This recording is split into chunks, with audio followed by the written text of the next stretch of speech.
Bonjour à tous, dans cette vidéo je vous propose de faire les exos préparatoires sur les dérivés. Alors dans le premier on me demande d'identifier les courbes des positions, vitesse et accélération pour une voiture. Alors donc concrètement ici il faut comprendre en fait ce qui va relier mathématiquement la vitesse, la position et l'accélération. Donc prenons une voiture.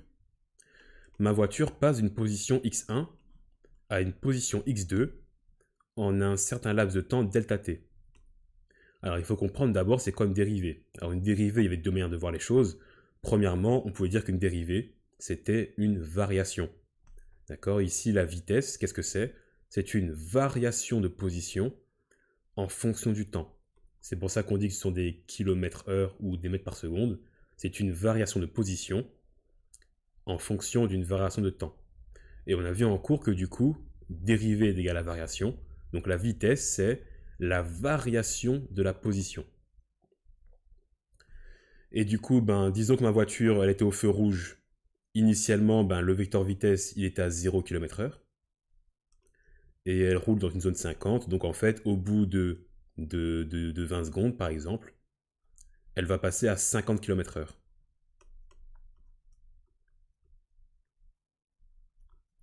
En fait, ici, qu'est-ce que je vais avoir?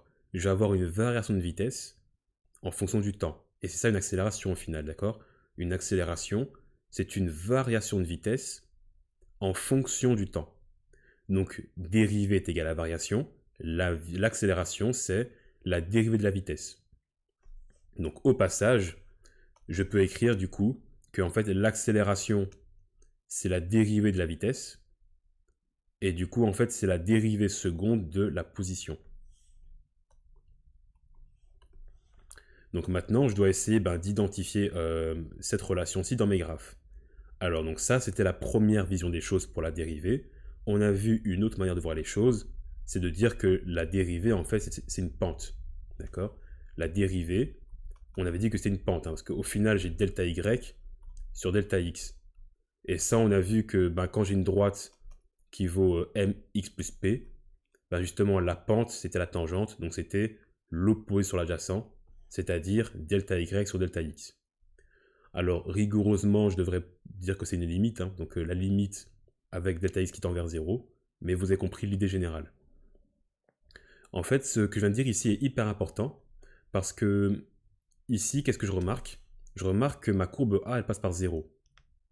Et donc concrètement, ça veut dire quoi en fait? Imaginons que ceci c'est une dérivée. Ça veut dire quoi qu'une dérivée est nulle? En fait, une dérivée est nulle si j'arrive à un maximum ou un minimum. Donc je m'explique. Ici, ma dérivée est positive, ici. Donc je vois que la pente, donc la tangente est positive. Ici, ma dérivée est négative.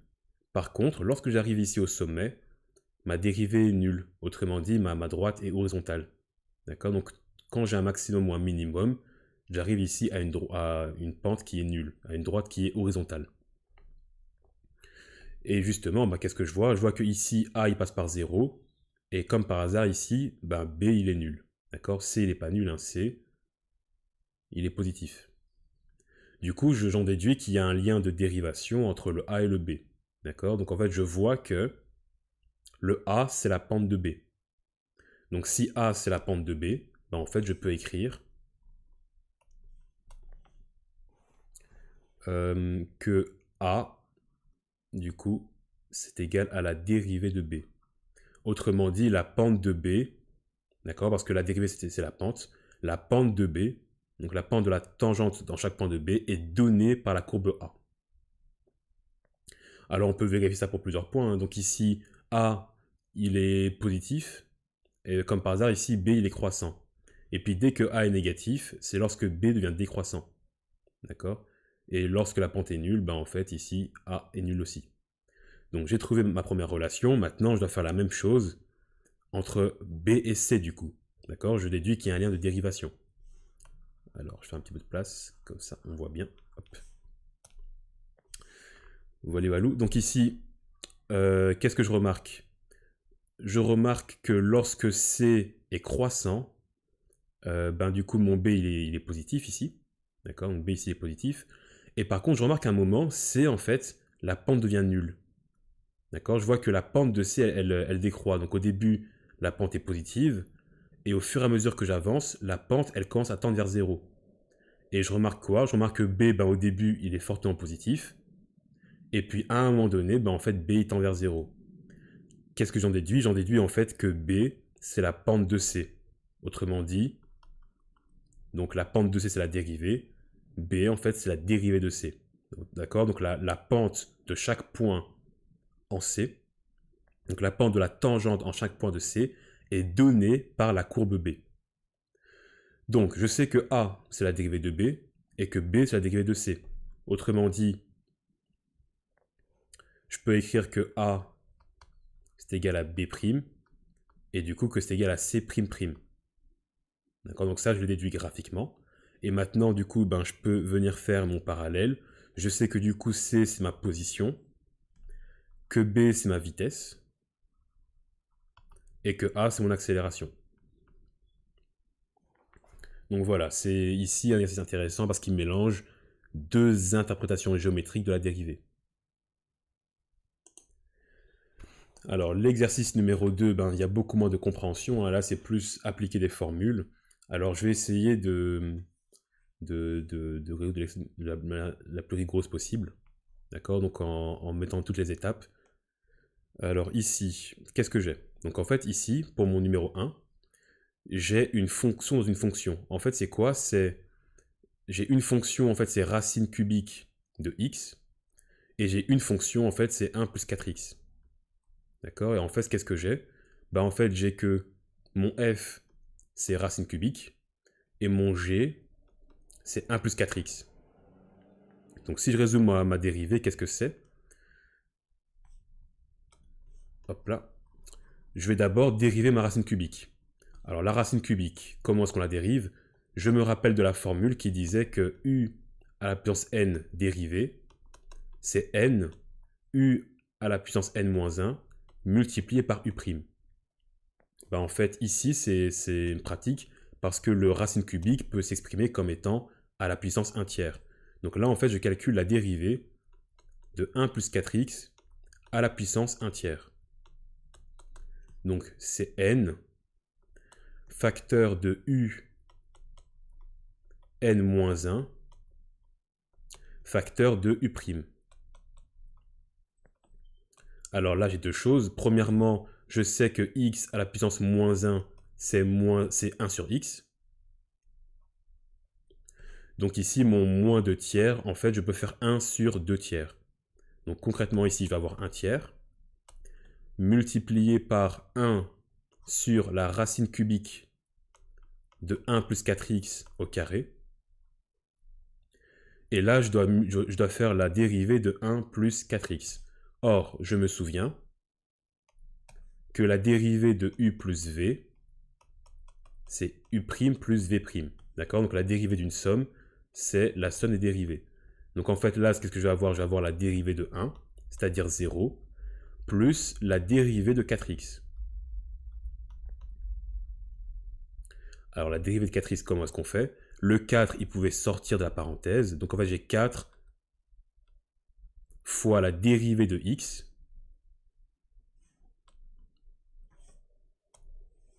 Donc j'ai 4 fois la dérivée de x. Et la dérivée de x, ça vaut 1. Donc dans ma parenthèse, il me reste juste 4. Donc ma réponse, c'est 4 tiers fois 1 sur la racine cubique de tout ça, au carré. Alors pour le deuxième, ben, c'est la même chose. En fait, j'ai une fonction f. J'ai une fonction f qui est égale à tangente de x. Et dedans, j'ai une fonction g qui vaut pi fois x. Alors, qu'est-ce qui se passe si je calcule la dérivée? Alors, je vais avoir d'abord la dérivée de tangente. Le problème, c'est que je ne la connais pas par cœur. Donc, je vais vite la redémontrer rapidement. Alors, je prends une autre couleur ici. Tac. Alors, tangente, qu'est-ce que c'est? Tangente, c'est sinus sur cosinus. Or, je sais que la dérivée de u sur v, c'est u'v moins uv'.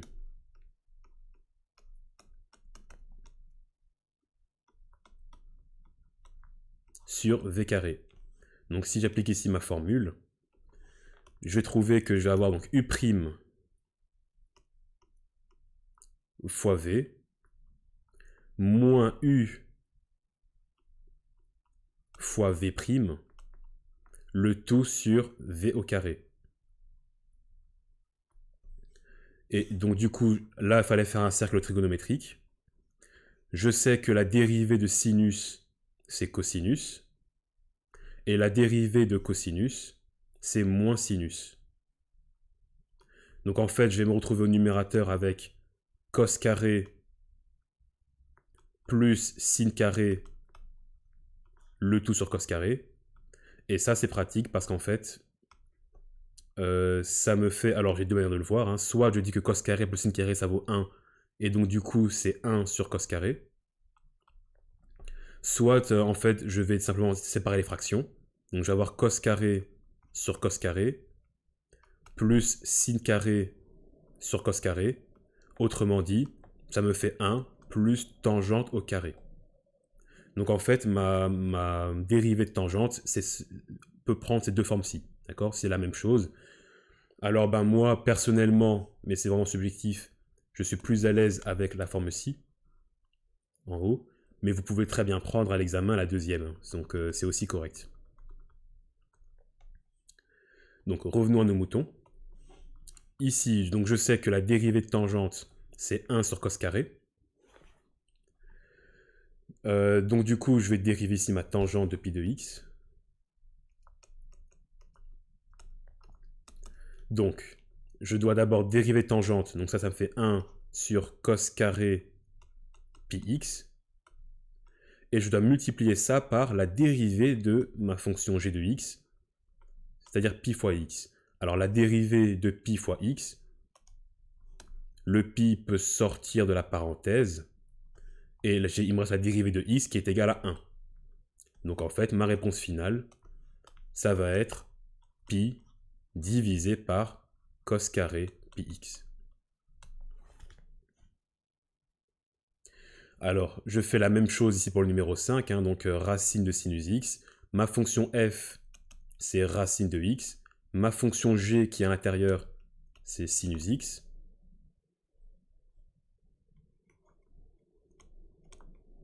Alors, c'était quoi encore la dérivée? C'était quoi encore la dérivée d'une racine? Alors, la dérivée d'une racine, je sais que la racine de x, c'est égal à x à la puissance 1 demi. Et je sais que u à la puissance n, le tout dérivé, c'est n, un fois u'.